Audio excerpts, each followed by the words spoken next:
கடந்த நாடாளுமன்ற தேர்தலிலே நீங்கள் எல்லாம் சேர்ந்து 38 உறுப்பினர்களை திமுக கூட்டணியை சார்ந்த 38 உறுப்பினர்களை நீங்கள் டெல்லிக்கு அனுப்பினீர்களே, அவர்களால் ஏதாவது ஒரு பயன் இருக்கிறதா? ஒரு பிரயோஜனம், ஒரு துரும்பு தமிழ்நாட்டுக்கு? மீண்டும் அந்த தவறை செய்ய போகிறீர்களா?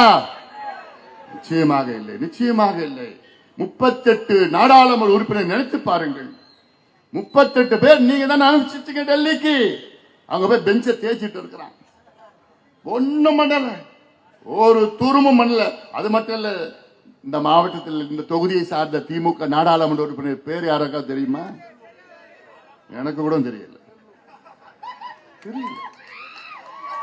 ஏதாவது செஞ்சா தெரிஞ்சிருக்கலாம். பேர் என்ன? அப்படியா? சரி, அந்த பேர் சொல்லவான தெரியல.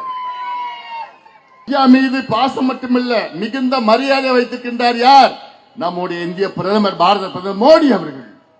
ஐயாவுக்கு இதற்கு முன்பு இருந்த திரு வாஜ்பாய் பிரதமராக இருந்த நேரத்தில் ஐயாவுக்கும் வாஜ்பாய் அவர்களுக்கும் நட்பு. இதற்கு முன்பு இருந்த மன்மோகன் சிங் பிரதமராக இருந்த நேரத்தில் ஐயாவுக்கும் மன்மோகன் சிங் அவர்களுக்கும் நட்பு. இப்போ திரு நரேந்திர மோடி அவர்கள் இருக்கின்றார், ஐயாவுக்கும் திரு மோடி அவர்களுக்கும் நட்பு இருக்கிறது. மோடி அவர்கள் பேசிய அந்த மேடையில் பேசினார். என்ன பேசினார் தெரியல உங்களுக்கு? தமிழ்நாட்டிற்கு மருத்துவர் ஐயாவுடைய அனுபவம் தேவை, அன்புமணி ராமதாசுடைய திறமையும் தேவை என்று பிரதமர் அவர்கள் பேசுகிறார்கள். இது நமக்கு எவ்வளவு பெருமை!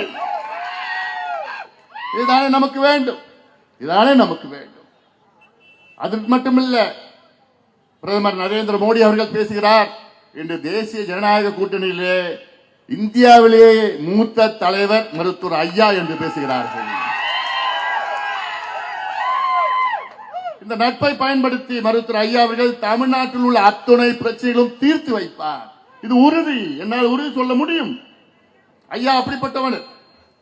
தமிழ்நாட்டிலே எந்த பிரச்சனை இருந்தாலும் சரி, சமூக நீதி பிரச்சனை இருந்தாலும் சரி, குடிநீர் பிரச்சனை இருந்தாலும் சரி, ஆற்று பிரச்சனை இருந்தாலும் சரி, வளர்ச்சி பிரச்சனை இருந்தாலும் சரி, அத்துணைக்கும் ஐயா மோடி அவர்களை ஒரு கோரிக்கை வைத்தால் நிச்சயமாக மோடி அவர்கள் செய்து கொடுப்பார், செய்து முடிப்பார். இப்போ இருக்கிற திமுக ஆட்சி நாடகம் ஆடிக்கொண்டிருக்கிறார்கள். என்ன நாடகம் ஆடிட்டு இருக்காங்க? நாங்க கேட்டோம், அவங்க கொடுக்கல, சண்டை போட்டு இருக்கிறாங்க. சண்டை போடுவது ஒரு நிர்வாகத்துக்கு நல்லது கிடையாது. பேசலாம், அரசியல் ரீதியில பேசலாம், ஆனா அப்படியே ஏதோ எதிரி மாதிரி சண்டை போட்டுட்டா ஒண்ணும் கிடைக்காது, தமிழ்நாட்டுக்கு கிடைக்காது. நான் கேட்கிற ஒரே கேள்வி உங்க கிட்ட, கடந்த நாடாளுமன்ற தேர்தலிலே நீங்கள் எல்லாம் சேர்ந்து 38 உறுப்பினர்களை திமுக கூட்டணியை சார்ந்த 38 உறுப்பினர்களை நீங்கள் டெல்லிக்கு அனுப்பினீர்களே, அவர்களால் ஏதாவது ஒரு பயன் இருக்கிறதா? ஒரு பிரயோஜனம், ஒரு துரும்பு தமிழ்நாட்டுக்கு? மீண்டும் அந்த தவறை செய்ய போகிறீர்களா? நிச்சயமாக இல்லை, நிச்சயமாக இல்லை. 38 நாடாளுமன்ற உறுப்பினர் நினைத்து பாருங்கள்.